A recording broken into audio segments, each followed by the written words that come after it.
They're right behind us. I know. To the window now. What's the plan? Jump if we have to. Look at this. What is it? A message. We're out of time. What do we do? She froze when the billionaire suddenly grabbed her wrist and killed the lights. 1 second earlier, he'd barely acknowledged her existence. Now he was pulling her behind him as gunshots echoed somewhere below the penthouse. The entire city had gone into emergency lockdown, and armed men were searching the tower room by room for someone they wanted alive. She tried asking what was happening, but he only handed her a second phone and told her not to answer if it rang. Then the security monitor flickered. She saw her own face on every screen in the building. The billionaire looked at her once and whispered, "They're here because of you. Welcome to Wonderpath Stories, besties. Please like, share, and subscribe." Olivia Carter had not planned to be in a penthouse at 11:30 on a Tuesday night. She had planned to drop off the translated documents, sign the NDA extension, collect her courier fee, and leave. That was the plan. Clean. Simple. She was a freelance legal translator. She translated things. She did not get involved in whatever the documents were actually about, because that was how you stayed out of trouble when the name at the top of every contract was Ji-hyun. Everybody in Seoul knew that name. They knew it the way they knew to step around broken glass, carefully, without looking down too long. Ji-hyun. 25 years old. Head of the Lee conglomerate publicly. Head of something older, darker, and significantly more dangerous privately. His name moved through the city's underground like a current beneath still water, invisible, until it pulled you under. The tabloids photographed him at charity galas. The streets knew him differently. He had burnt orange hair that should have looked soft on a man like him and somehow only made him look more lethal, like a flame you couldn't stop staring at. Ocean blue eyes that people described in ways that didn't make sense, cold and burning at the same time. A phoenix tattoo that started at his ribs and climbed across his back in ink, so detailed, it looked like something that could lift off his skin and fly. Olivia knew all of this the way anyone who had worked adjacent to his world for 3 months knew things. Second-hand, from a safe distance. She had translated 6 documents for his legal team. She had never once been in the same room as him, until tonight. His assistant had called at 10:15, voice clipped and apologetic, explaining that the usual courier was unavailable and the documents were time-sensitive, and would Miss Carter be able to bring them directly to the Haeon Tower penthouse. She had almost said no. She should have said no. But the fee they offered was 3 times her standard rate, and her rent was due in 4 days, and her mother's clinic back in Nairobi needed a new ultrasound machine.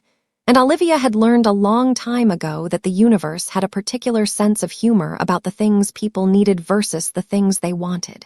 She said yes. She rode the elevator to the 54th floor in a blazer she had ironed specifically for this, documents tucked into a slim leather folder, prepared to be professional and invisible and out within 15 minutes. The elevator opened directly into the penthouse, and Ji-hyun was standing 12 feet away with his back to her, jacket off, phone pressed to his ear, speaking in low, clipped Mandarin to someone who was clearly not having a good night. His dress shirt was untucked. His sleeves were pushed to his elbows. She could see the edge of the phoenix tattoo where his shirt collar sat open, the tail of it curling over his shoulder blade. The colors, black and amber and deep red, vivid enough that for one completely inappropriate second, she forgot what she was there for. Then he turned. Those ocean blue eyes found her immediately, and she had the sudden uncomfortable feeling of being located by something that had excellent hunting instincts. He didn't say anything for a moment. Just looked at her with an expression she couldn't read, his phone still at his ear, his gaze moving from her face to the leather folder to her face again, and something shifted behind his eyes. Not warmly, more like a lock clicking somewhere. "Hold," he said into the phone, switching languages without effort. "Who are you?" "Olivia Carter."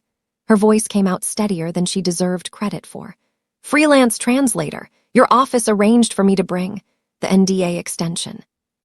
He was already crossing toward her, unhurried, the kind of walk that belonged to someone who had never once rushed in his life because everything he needed had always waited for him. "My assistant called you."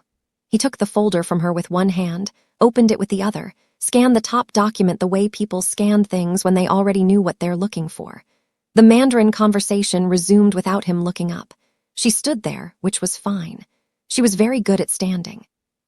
She waited for him to finish, collected the signed receipt he slid back to her, and was calculating whether to say good night in Korean or just turn and leave when his phone call ended with a sound that wasn't quite an expletive but was adjacent to one in at least 2 languages.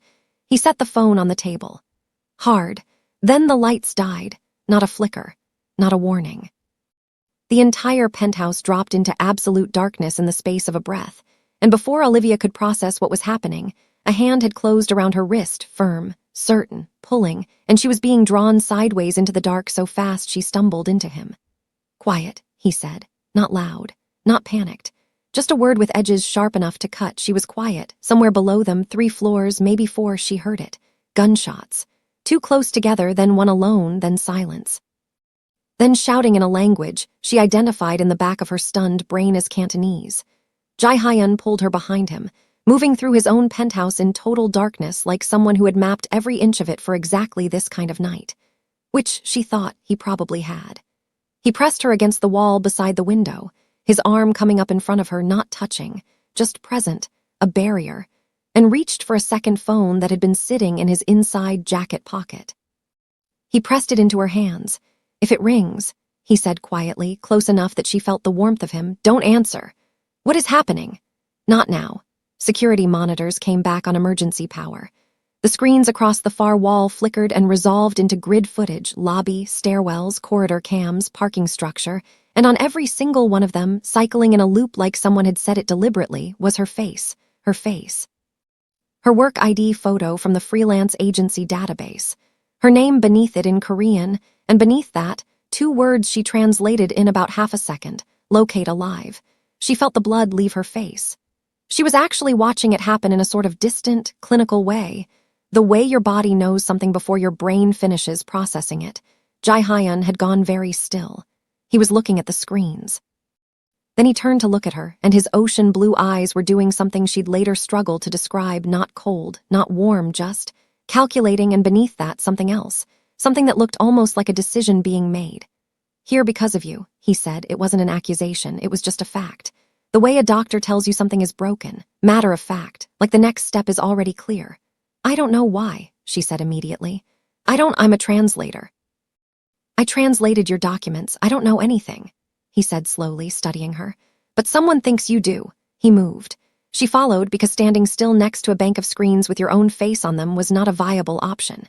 He pulled her through a door she hadn't noticed, a narrow corridor behind the main living space, lined with what felt like cool metal walls, and the door sealed behind them with a sound like pressure equalizing.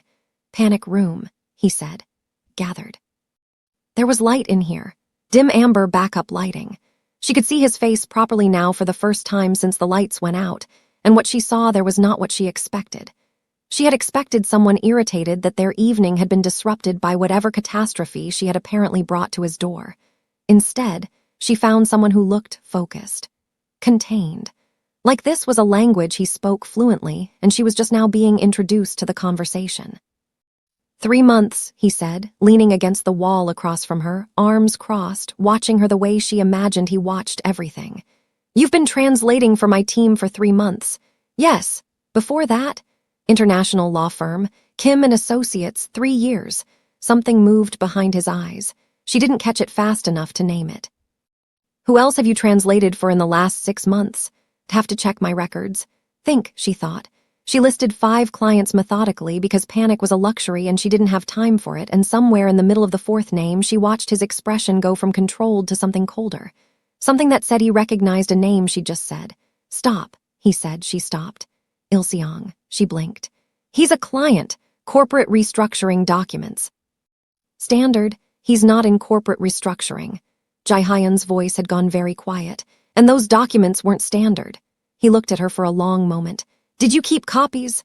"No, I never keep copies. That's in my contract." "You read them carefully?" She hesitated. "I'm a translator. I read everything carefully." Something happened in his expression then, just for a second, something that looked almost like concern. Like the calculation he'd been running had just produced an answer he didn't like, and the answer involved her being in significantly more danger than she'd walked in here with. From somewhere outside the panic room, she heard voices. Close. The floor above them, moving, a door opening. Ji-hyun pushed off the wall and moved to the monitor panel inside the room, pulling up the internal feeds. She watched over his shoulder as armed figures in tactical gear swept through his penthouse, room by room, methodical and trained. Not amateur, not desperate, professional. Many exits, she asked. He glanced at her sideways. I'm assuming there are multiple exits, she said. From a panic room in a penthouse belonging to someone like you. I'm assuming you've used them before. I'm asking how many. A pause, then almost imperceptibly, 3. Which one do they not know about? Another pause, longer this time. Those ocean blue eyes on her face, doing the calculation again, and this time whatever he was adding up seemed to resolve into something he hadn't expected. Calm, he said. I'm terrified, she corrected. I'm just good at not showing it. She met his eyes. Is there someone you can call? Already did. He held up the first phone. 6 minutes. 6 minutes, she repeated. She looked at the monitors. The armed figures were in the master bedroom now. That's workable. Something crossed his face that she would not identify until much later, in a quieter moment in a very different place. She would think back to this exact second and understand that it was the moment something changed in Lee Ji-hyun. Not everything. Not even most things. But something. A small, specific lock, turning. 6 minutes passed like a decade. Then the floor above them erupted. Later that night, after the men Ji-hyun had called came through the tower like a controlled storm and cleared every floor in under 8 minutes, after the tactical team in black had been disarmed and extracted, she never asked what happened to them, and he never told her. After the penthouse had been swept and declared secure, and the lights came back on, and she was standing in the middle of his living room with shaking hands and a completely ruined composure, he handed her a glass of water. She drank it in one breath. He watched her. You should stay tonight, he said. I should leave, she said. People who sent those men know your face and know your name and know you're connected to me now. His voice was even, factual. Your apartment is the first place they'll look. She hadn't thought about her apartment. The thought of her apartment, small, warm, full of her books and her plants and her mother's photo on the windowsill, being accessed by people who moved the way those men had moved made something cold crawl through her. Have a guest suite, he said. 6 rooms down the east corridor. You won't see me. You'll be safe. She wanted to argue. She could feel the argument sitting in her chest, reasonable and self-protective and entirely correct. She was a translator. This was not her world. She did not belong in a penthouse with a man whose name made the streets step back. One night, she said, his expression didn't change, but something in his posture shifted so slightly she almost missed it, almost like something released. One night, he agreed, he showed her to the guest suite himself. It was larger than her entire apartment, with a view of the Han River that at this hour looked like black silk. He paused in the doorway. Documents you translated for Park Il-seong, he said without turning around. He was using your work to move information past our people. You translated language that gave his people coordinates, supply routes. He paused. You didn't know, she said quietly. I didn't. He nodded once, like that settled something. Sleep, we'll talk in the morning. He left without looking at her again. She stood at the window for a long time, watching the river, her heart beating much faster than the situation probably still warranted. She told herself it was the adrenaline. She told herself it was entirely reasonable to feel unsettled when you'd spent the last 2 hours running from armed men through a crisis penthouse, belonging to a man who was professionally dangerous and personally inexplicable. She told herself it had absolutely nothing to do with the way he'd looked at her when she'd stayed calm and started asking about exits. She told herself that very firmly. Then she went to sleep. The following morning, she woke to the smell of coffee she hadn't made and found a tray outside the guest's suite door, black coffee, sliced fruit, 2 pieces of buttered toast, with a note that said, in handwriting she'd recognize as precise and unhurried even if she didn't already know who'd written it. My team is pulling your recent contract history. Don't leave yet. No, please. No apology for the phrasing. Just information and a directive, delivered with the same energy as a man who had never once in his life considered that a request from him might be declined. She drank the coffee. It was exceptionally good coffee. She did not leave.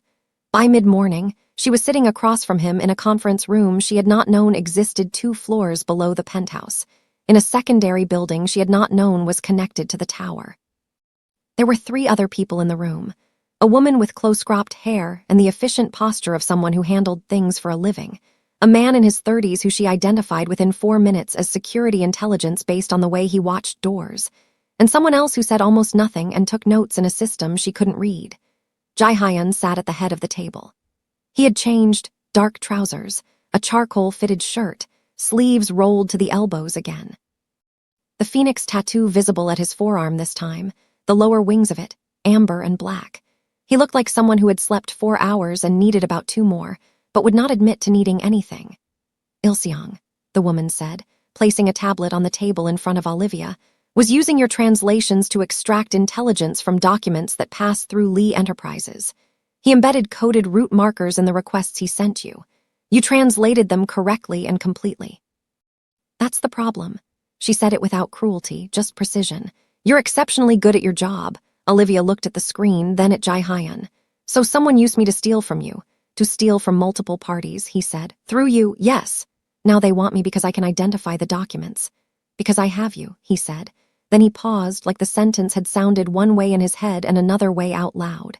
"Because you're here, and they know it, and they're assuming you've already talked." She was quiet for a moment. "Have I?" His ocean blue eyes were steady. "Not yet, but I'm going to ask you to tell you what I remember." She looked at the tablet. She looked at the room. She was a translator. She had 3 months of Park Il-seong's documents in her memory and a photographic recall that had served her well in every language except, apparently, the one where dangerous men used her as a courier for stolen coordinates. "Get me a pen," she said. "I'll write everything I remember." Woman with the short hair produced a pen before the sentence was finished. Ji-hyun said nothing, but she felt him watching her, and it was a different kind of watching than last night. Last night he had watched her the way you watched a variable, calculating, assessing, deciding what it was. This morning it was something else. Something she didn't have a word for yet in any of the 6 languages she spoke. She wrote for 2 hours. When she finished, he was still there. The others had cycled in and out. He had not moved. "You remember all of this?" he asked, looking at the pages. "I told you, I'm thorough. You could have simplified the route markers without realizing it. I didn't." She met his eyes. "I translate exactly what's there. No interpretation, no simplification. If you want to know what Park sent me and what I gave him back, it's all there." A pause. "I want to know what I was used for. I want to know what my work actually did." His jaw did something quiet, some small movement that wasn't quite tension but was adjacent to it. "That's not a simple answer." "I didn't ask for a simple one." He looked at her for a long moment. Then he said, 3 supply routes. They were hit. 2 people were injured, no deaths." Something entered his voice that she almost missed, something controlled and specific, like a hand held very deliberately open when it wanted to be closed. "It could have been worse." "It wasn't. Because we caught one of the courier drops before it cleared." She held his gaze. "Was anyone going to tell me if this hadn't happened, if those men hadn't come last night? Was anyone going to tell me that my work was being used this way?" He didn't answer immediately, which was answer enough. "Right," she said quietly. "You weren't supposed to be in the penthouse last night," he said. "That wasn't planned. My assistant made a judgment call about the documents. If he hadn't, you would have dropped them at the office and gone home, and none of this." He stopped. "None of this would have happened," she finished. "And I would still be unknowingly translating Park's coded documents." A silence. "Yes," he said. She nodded slowly, absorbed it. "So what happens now?" "Now," he said, "you stay somewhere safer than your apartment until we've located the team from last night and resolved the Park situation. Meaning you'll handle it." She searched for the word. "Installed somewhere." Something moved across his face that was almost something like chagrin. "I'll find you a secured apartment, staff, a driver. You can work remotely. Everything continues the way it was." "Everything doesn't continue the way it was," she said. "Because the way it was included me being a liability I didn't know I was." He was quiet. "Stay," she said. "But I want to know what's happening. I don't want to be managed. I want to know." He studied her. The ocean blue eyes were doing it again, that thing where they calculated, and the calculation produced something unexpected, and the unexpected thing seemed to land somewhere behind whatever composure he was maintaining. "Agreed," he said. It was the first time she'd heard him concede anything. It sat in the room between them for a second, significant in the way small things sometimes are.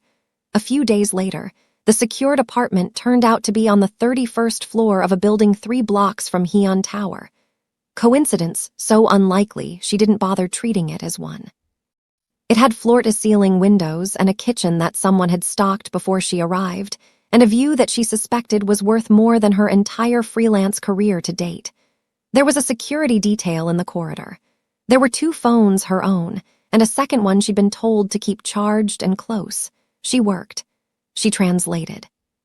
She sent documents to clients through a secured relay that Ji-hyun's tech team had set up with an efficiency that suggested they had done this before, many times for many people, and found her specifications ordinary.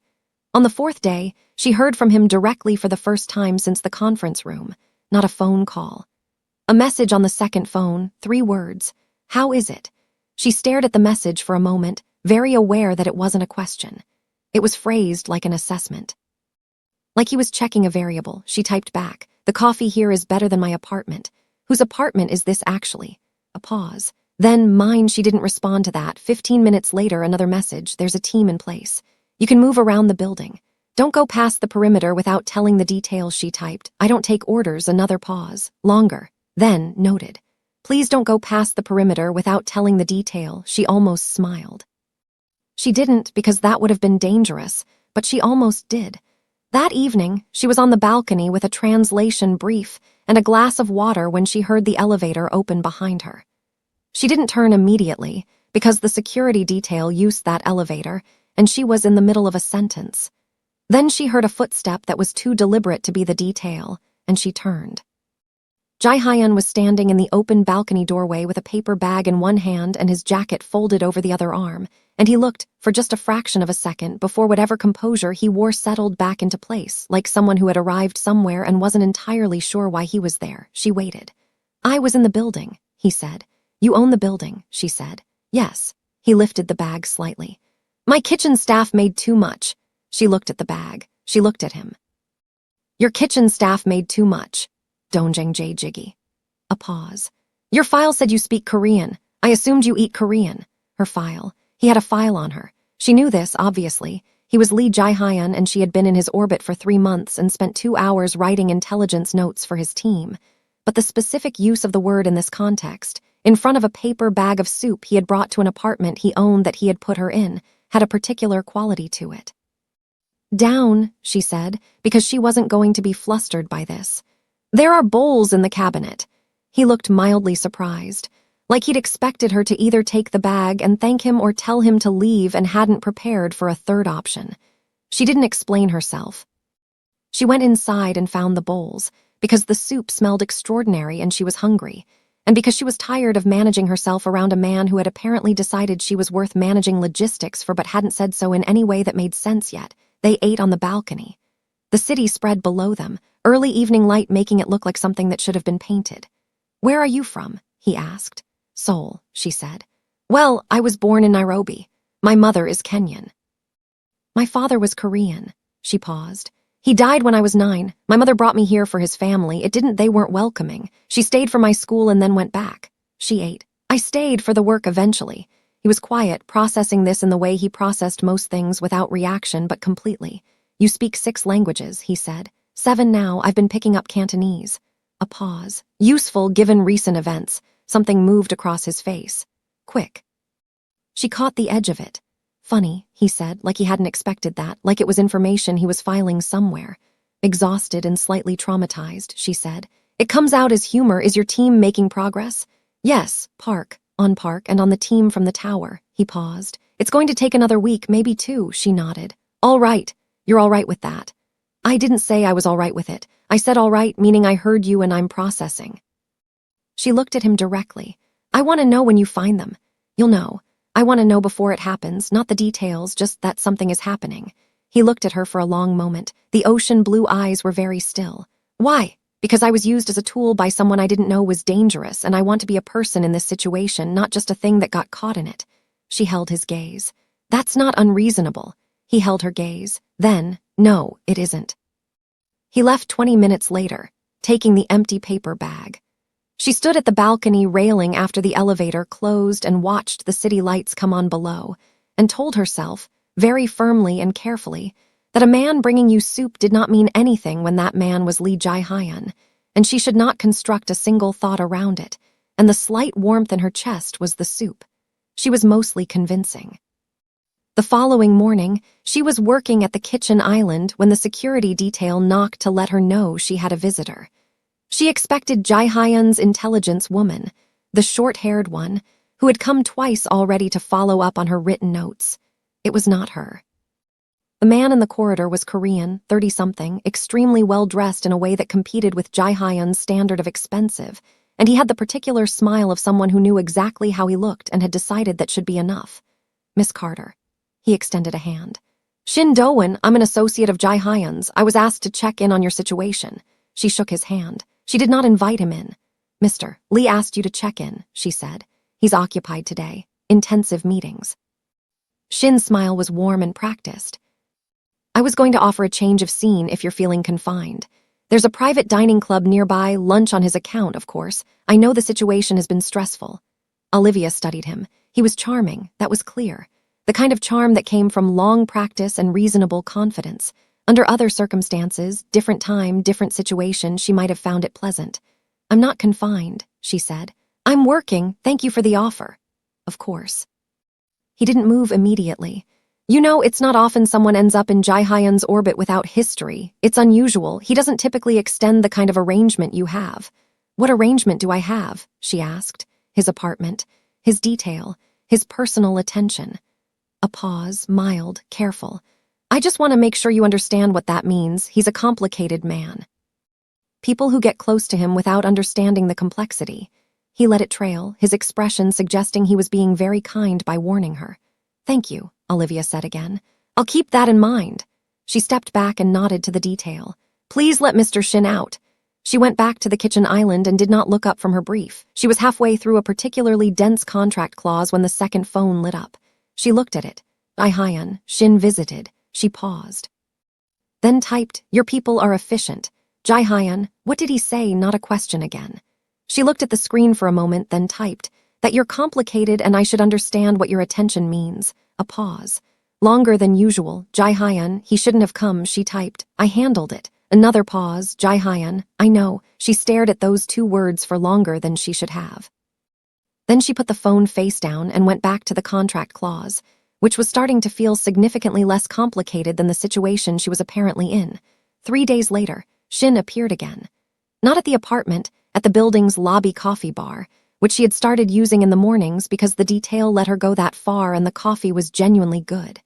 She was reading over a brief when the chair across from her was pulled out. She looked up. I apologize, Shin said immediately. He sat down with the specific body language of someone who actually meant it or was very good at performing it. My last visit, I overstepped. She closed the brief. Why are you here? Because I want to. He was direct, she'd give him that. Not because Ji-hyun sent me. He doesn't know I'm here. Something shifted in his expression, something more honest than the previous visit's carefully constructed warmth. You're not what I expected. Most people in your situation are frightened. Accommodating, you're neither. I'm frightened, she said. I told you I'm just good at not showing it. Something in his face softened, genuinely. I know Ji-hyun for a long time, he said quietly.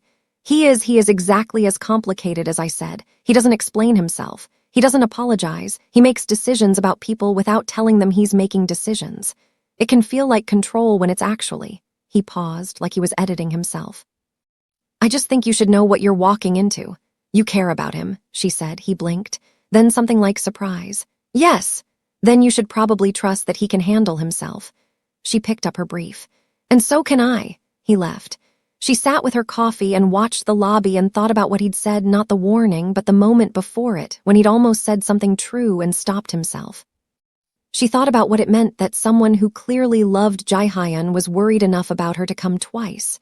She thought about Ji-hyun's face in the conference room when she'd asked if anyone was going to tell her about the documents.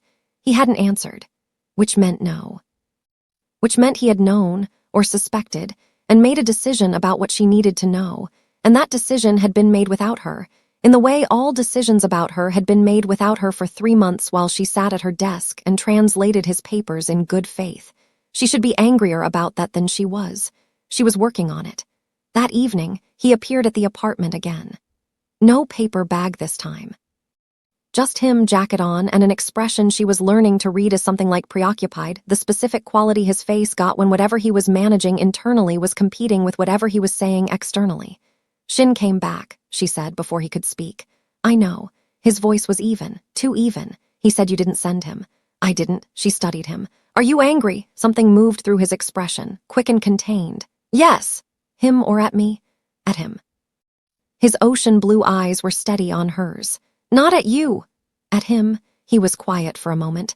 Then, because he had no reason to be there that had anything to do with your safety. His voice was careful, measured, like someone who had chosen each word out of a larger vocabulary of things they weren't going to say. She looked at him, at the jaw that was doing that quiet thing. At the hands, he was holding his jacket over one arm and his hand was closed loosely, and it was very deliberately, very carefully, just holding still. Ji-hyun, she said. He went very quiet. Like her using his name without title or honorific was something that required a moment. I'm not a thing you're protecting, she said. I know that's not how you mean it, but I need you to hear it anyway. She paused. I'll stay here. I'll follow the security protocols. I'll keep you informed of anything relevant I remember about Park's documents, but I'm not going to be managed around. She held his gaze. If you're worried about me, you can say so. Silence stretched. I'm worried about you, he said. It was the most unguarded thing she had heard him say. It sat in the room between them, and neither of them moved for a moment that felt longer than it was. Okay, she said quietly. Okay, he said, like that was an answer to something larger than a single word. He stayed for an hour. They did not talk about Park or the armed men or the documents. She asked him what the phoenix tattoo meant, and he was quiet for a moment before he said, something that burns and comes back. She waited for more. He didn't offer it, but he didn't deflect either. He just looked at her with those ocean blue eyes and let the answer be what it was. She told him about her mother's clinic in Nairobi. About how she'd chosen translation because her brain held languages the way some people held maps, instinctively, spatially, with an ease that felt like breathing. About the year she'd spent in Paris at 20 trying to decide whether to go back to Kenya or stay in Seoul, and how she'd made the decision on a Tuesday afternoon over a terrible cup of coffee because she was not good at waiting for clarity, and sometimes you just had to choose. He listened. Completely. The way he did everything fully, without performing attention, actually present. When he left, she stood at the door for a second longer than she needed to. The next few days moved differently. There were updates from his intelligence team. Park's network was being dismantled. The tower team had been located. The second phone received messages twice a day that were factual and brief, and came from Ji-hyun directly rather than his staff. She noticed that. She didn't say so. She was in the middle of a call with a client when she heard the knock, rapid, specific, the details emergency knock, and she ended the call fast and opened the door to find the security lead with an expression that said something had happened. Downstairs, he said. Someone in the lobby. Shin. No, a pause. A woman. She says she's your mother. Olivia's heart moved. My mother is in Nairobi. Arrived this morning, according to her. She says she heard you were in danger and she wants to see you. The lead's expression was professionally neutral. Mr. Lee's standing order is no visitors without his clearance.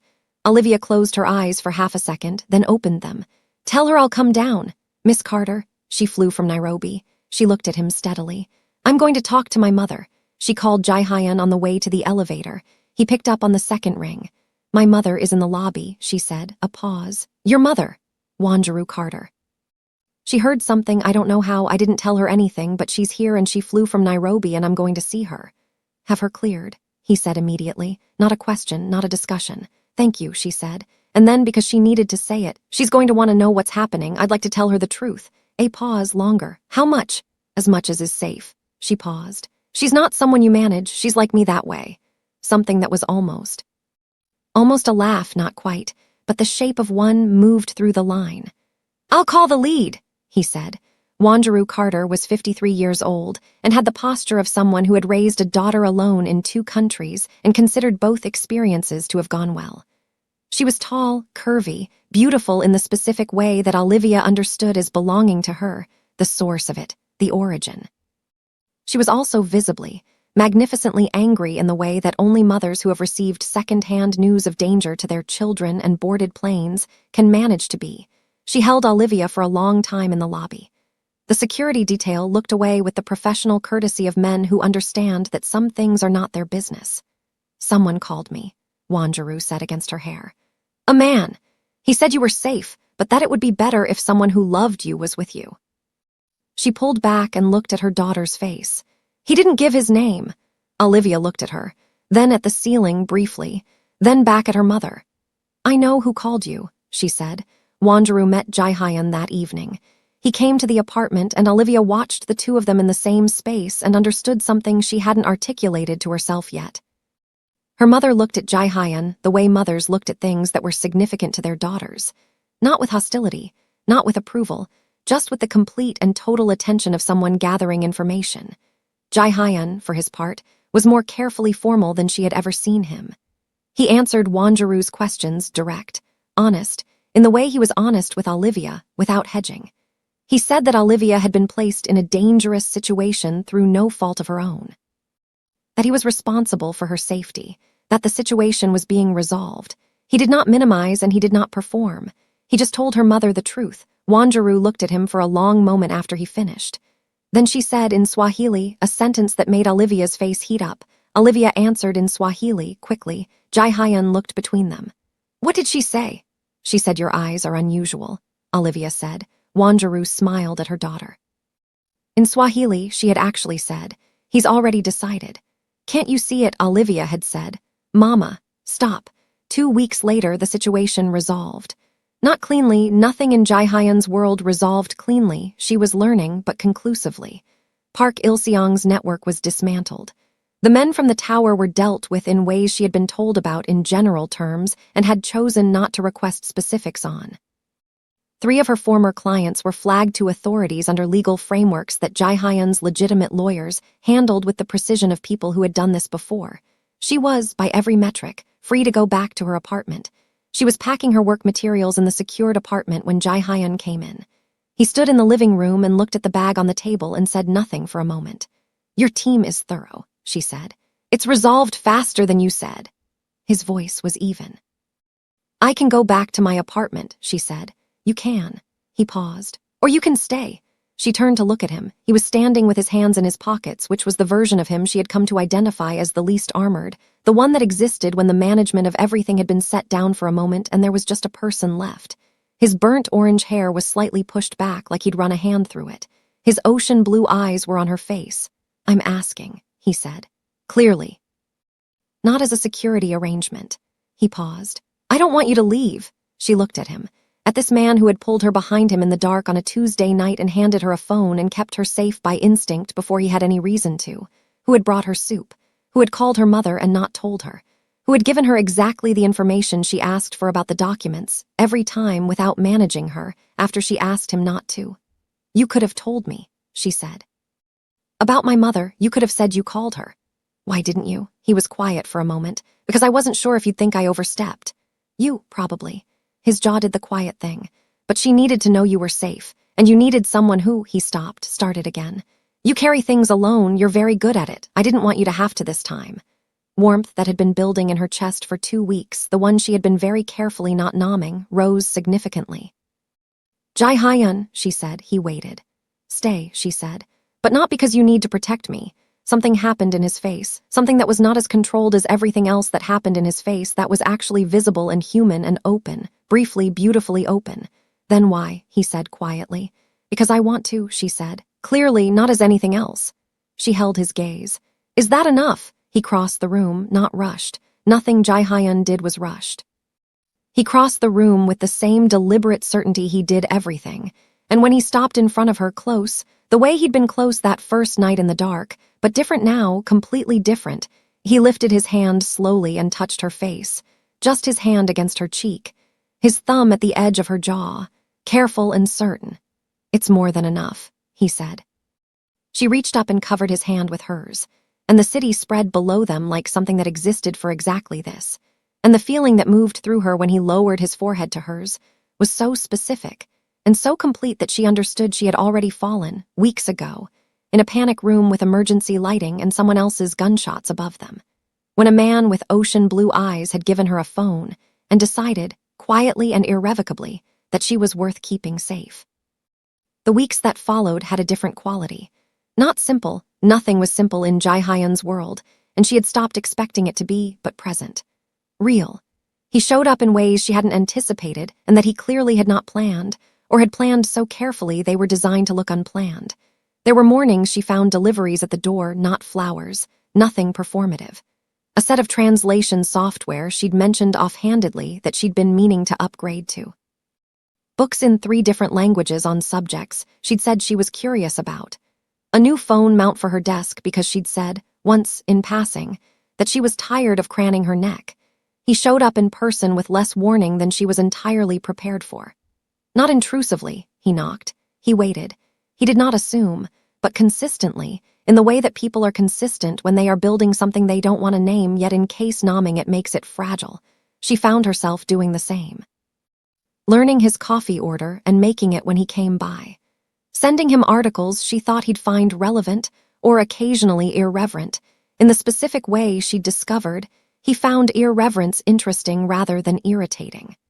Telling him things she hadn't told people she'd known much longer, because he listened in a way that felt like being heard rather than assessed. One evening she met his second-in-command, a woman named Park Sua who had the energy of someone who had dedicated significant professional effort to being underestimated and was good at it. Sua looked at Olivia with an expression that was bright and friendly, and behind both of those things was something very specific and watchful. He smiles more, Sua said to her at one point when Ji-hyun had stepped away for a call. Olivia blinked. He does. He doesn't notice. Sua smiled. He's not great at noticing things about himself. You'll find that. A pause. He notices everything about you, though, in case you were wondering if that was mutual. Looked toward where Ji-hyun was standing 20 feet away, one hand in his pocket, the other holding his phone, his back partly to her, the phoenix tattoo invisible under his shirt but present the way she'd come to think of it. Always there, a map of something, the thing that burns and comes back. He chose that moment to turn and look at her across the room. Ocean blue eyes, finding her without any visible search, like he always knew exactly where she was. She turned back to Sua. It's mutual, she said quietly. Sua raised her glass. Good. 1 month after she had officially stayed, Shin Do-won came to a dinner they were both attending. Not an intimate dinner, a gathering of Ji-hyun's broader network, a formal event she had been included in as someone who was now simply part of where Ji-hyun was. Shin was pleasant to her, appropriately distant. She thought the situation had resolved itself. Then she watched, from across the room, Shin lean toward her and say something close. His hand briefly touching her arm in the easy way of someone who was testing whether a boundary existed. She handled it, shifted, answered, kept it smooth. But when she glanced across the room, Ji-hyun was already looking at her.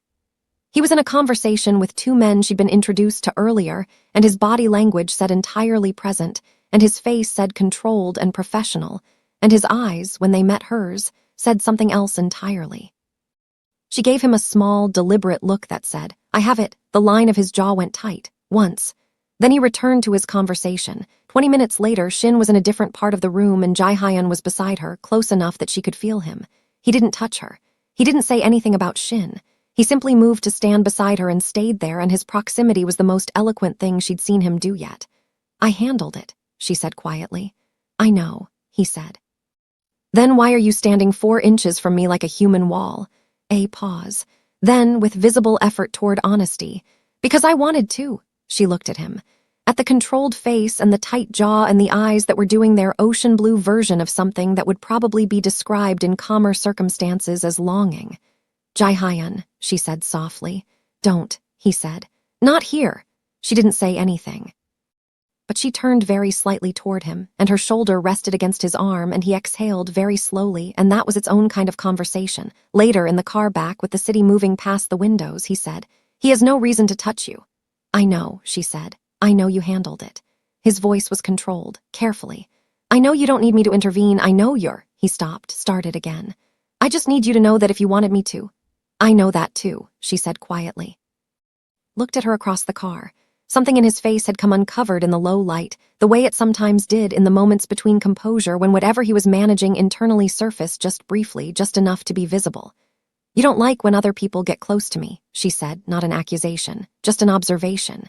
No, he said, straight, clean, no performance, even though you've never said. I know, his jaw, that quiet movement again. I'm saying it now. He held her gaze. I don't want anyone near you the way I want to be near you. I haven't wanted that since. He stopped, started again. Since a Tuesday night 3 months ago, when you were standing in my penthouse in a blazer you'd ironed, asking about exit routes in the dark like it was a reasonable question. She held very still. I don't say things like this, he said. I know that. I know it comes out poorly when I try. I know I manage and control, and that's not. He exhaled. You told me you're not something to be managed. I heard you. I'm trying to do this differently. Ji-hyun, she said. Yes, you're doing fine. Something in his face, that rare, complete, almost undone thing, surfaced fully. And then he reached across the space between them and took her hand, and his grip was the same way it had been on a Tuesday night 3 months ago, firm, certain, like something he'd decided. And this time she turned her hand in his and held on. 2 weeks later, everything nearly fell apart. Not from Shin, not from Park's remnants, not from any of the external things she had half prepared herself for. It came from a photograph, published in a business news outlet, a picture from the formal dinner, Ji-hyun beside her, and the caption, which was 3 lines speculating about his new companion, and what her presence meant for his professional relationships, and which included, at the bottom, the part she read twice to make sure she'd understood. A quote from a source close to the Lee family, unnamed, which said that Lee Ji-hyun's personal relationships never lasted and were not intended to. She read it at 7 in the morning and sat with it for a long time. She was not naive about what she had walked into. She knew what Ji-hyun was, the world he lived in, the way that world worked, the reality that his world had different rules about permanence than hers did. She knew the gap between what someone showed you in private and what their actual life could accommodate. She had believed, and this was where the thing cracked, she had believed him. The soup, the books, the call to her mother. The car, his hand on hers. She had believed it was building toward something real. The quote from the unnamed source played in her head. Never lasted and were not intended to. She made a decision before she'd fully formed it.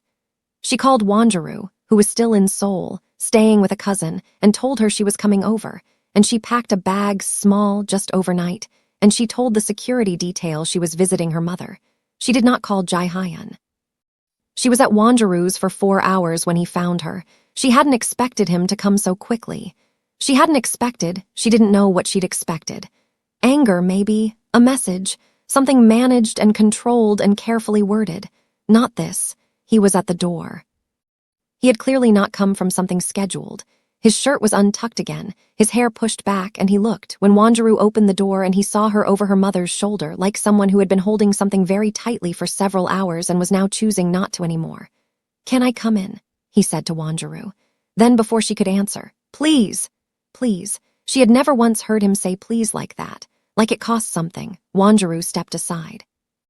He came in and he looked at Olivia across the small room, and she looked at him, and she didn't say anything because whatever she had been going to say, the prepared speech she'd been composing in her head for 4 hours, reasonable and self-protective and correct, dissolved on contact with the expression on his face. Article, she said. Yes, the source. Someone who hasn't worked with me in 2 years and is currently involved in a legal dispute with my company.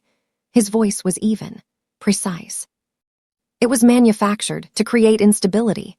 He paused. Park's network is mostly dismantled, but there are people who benefit from causing me problems and they've started using you to do it. She looked at him. I should have told you it was coming, he said. I knew they were targeting your presence near me. I was managing it.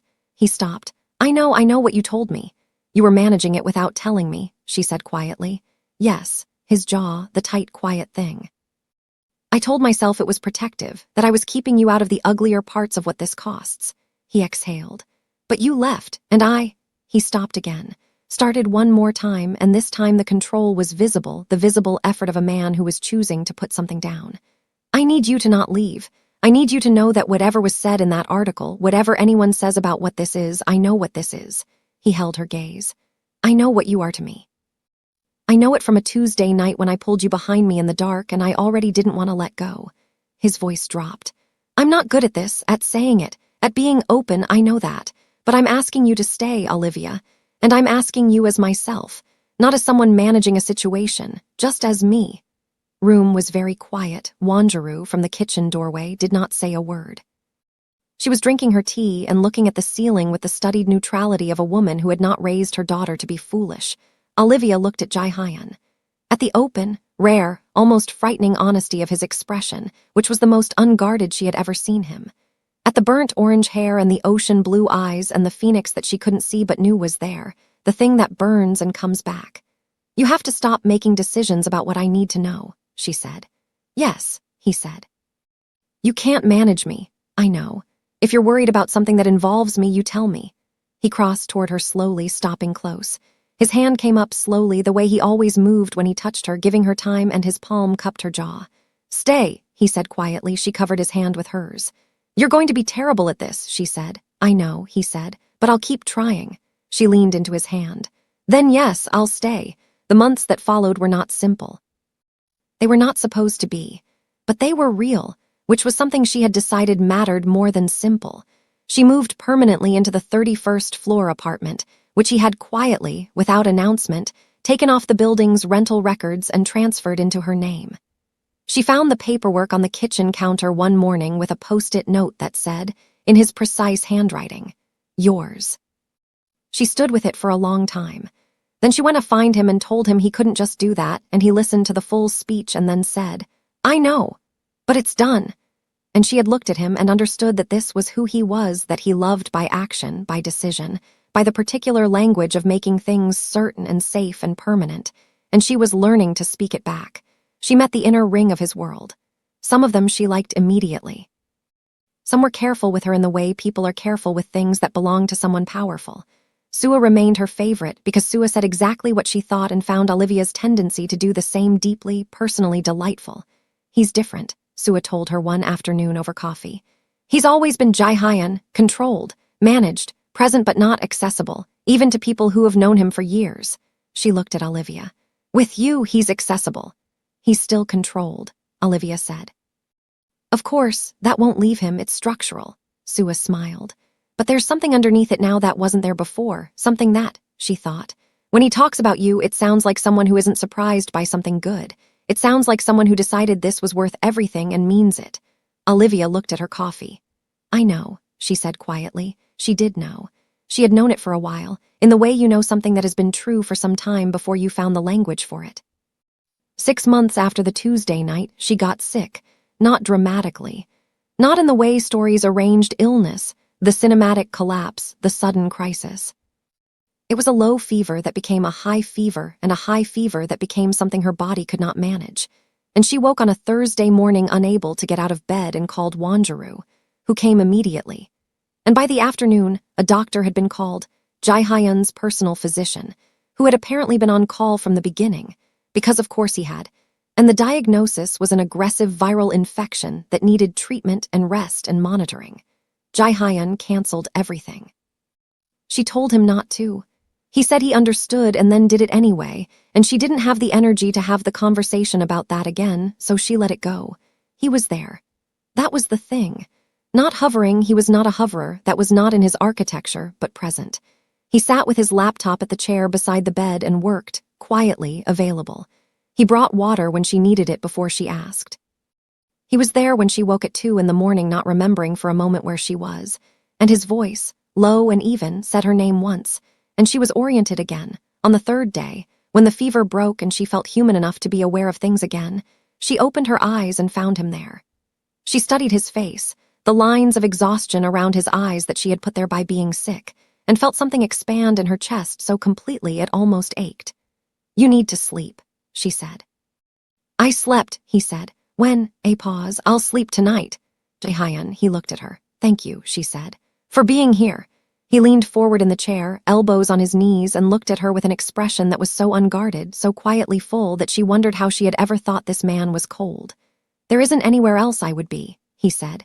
It was the simplest thing he had ever said to her. It was also the truest. She was fully recovered by the end of the following week. Her mother extended her stay by 3 months, which she claimed was about the Seoul restaurants, and which Olivia knew was about something else entirely. Ji-hyun and Wanjiru had developed a relationship that both of them would have described differently. He would have said respectful. She would have said something more specific involving the Korean word for I approve of this person for my daughter, but which operated on a foundation of mutual recognition that Olivia found both touching and occasionally alarming.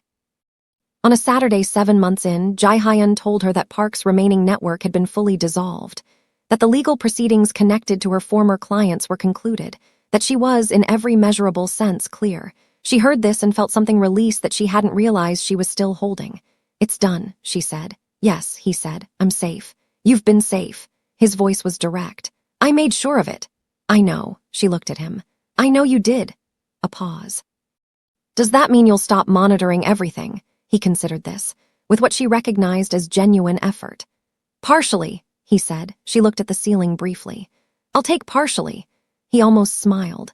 She had learned to see the shape of it, the specific way his expression shifted just before and never quite fully arrived, and how that near smile was in some ways more his than an actual one would have been. He said. She looked at him. He reached into his jacket pocket. Not quickly. With the same deliberate, unhurried certainty that characterized everything he did, like someone who had already decided and was now simply making the decision visible. He placed a ring on the table between them. It was simple. Understated in the way expensive things are understated when whoever chose them knows exactly what they're doing. Gold, thin, with a small dark stone that she identified after a second as obsidian. She looked at it, then at him. I'm not good at speeches, he said.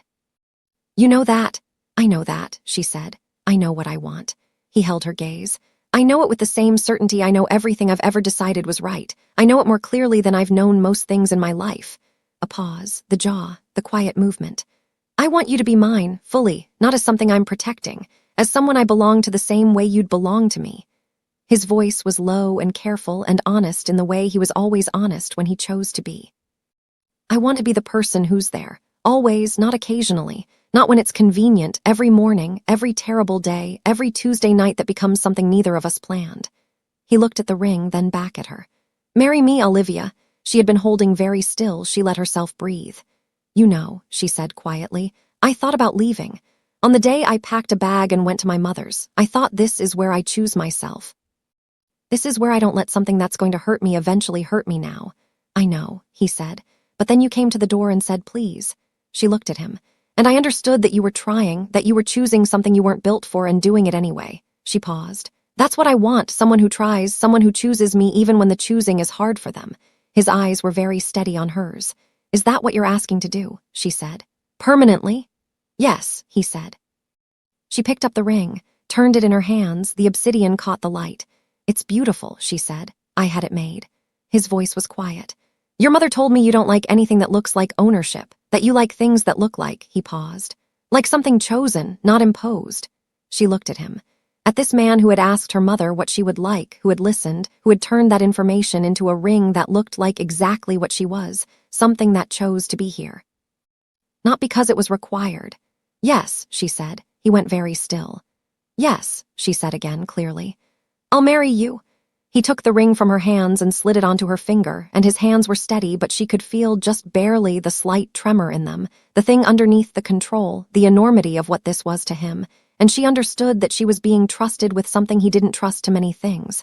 Maybe anything else. She looked up at him. He was looking at her the way he'd looked at her from the moment he turned around in the penthouse 7 months ago, when something had locked somewhere and she hadn't understood it yet. She understood it now. She stood up and stepped close, and his arms came around her, his chin dropping to the top of her head, and she heard his breath go out slowly, like something that had been held was finally, completely, let go. They married in the spring, not in secret, not in a large public spectacle. Something in between, small enough to be real, visible enough to say what needed to be said. Sua as witness.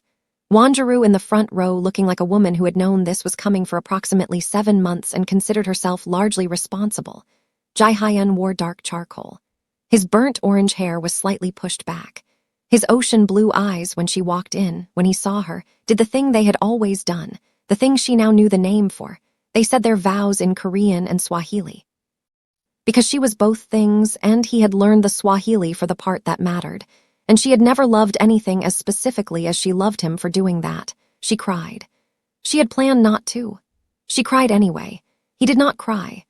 But his voice, when he said her name as his wife for the first time, had something in it that moved through the room and landed somewhere in her chest and stayed. 4 months after the wedding, she told him on a Sunday morning while he was making coffee with his sleeves pushed up, and the phoenix visible at his forearm, and the city quiet outside the windows of an apartment that was hers. That was theirs. That was the specific accumulated weight of every Tuesday night and Thursday morning and Saturday afternoon that had brought them here. He went still. She watched him go still. watched the calculation behind his eyes run for approximately 1 second, and then something else happened, something that was not calculation at all. Something that was just pure, unmanaged, uncontrolled. He turned around. She was watching him steadily, her hands wrapped around her coffee mug. Ready, she thought, for whatever version of controlled response he had. He crossed the kitchen in 3 steps, and her mug was removed from her hands and placed on the counter, and his arms were around her, and his face was against her hair, and he said nothing because there were no words, in Korean or Swahili or any of the 6.5 languages between them that contained what he was feeling. She felt him breathe. Once deep, the kind that comes from somewhere far down. Ji-hyun, she said, soft against his shoulder. I know, he said. His voice was the quietest she had ever heard it. I know. She turned her face up and he lowered his, and what passed between them was not a kiss so much as a recognizing. The way you recognize something you have always known, that you've been moving toward since before you understood you were moving at all. He kept one hand on her face and one at the back of her head, and he looked at her with ocean blue eyes that were, for once, completely without barrier, without management, without any of the careful composure she had spent months learning to see past. The only thing I've ever decided to keep, he said. I know, she said. I'm glad you decided. He pulled her close again. Outside, Seoul moved and hummed and continued its ordinary life, entirely unaware that on a Sunday morning in a 31st floor apartment, something that had started on a Tuesday night with gunshots and an emergency and a woman in an ironed blazer asking about exits in the dark had arrived, finally, at the place it had always been headed, complete. Certain. Chosen. The phoenix burned across his back and the obsidian caught the morning light, and outside the city spread its endless, indifferent map. And inside that apartment, the two of them held each other in the quiet, and it was enough. It was more than enough. It was everything.